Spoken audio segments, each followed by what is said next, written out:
Wala ka bang hilig sa pusa? Magpapago ang pananaw at pagtingin mo sa mga pusa sa sandaling mapanood mo ang video na ito. Tiyak nagugustuhin mo ng mag-alaga ng pusa. Ang mga pusa ay karaniwang binabaliwala lamang sa ating mga tahanan.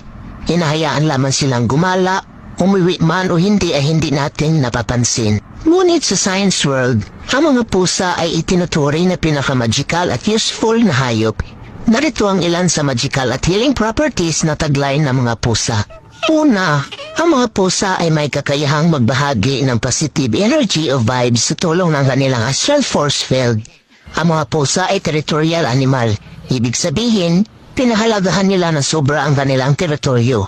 Ang aura o magnetic field na lumalabas sa katawan ng isang pusa ay sumasaklaw sa kabuuan ng ganyang environment.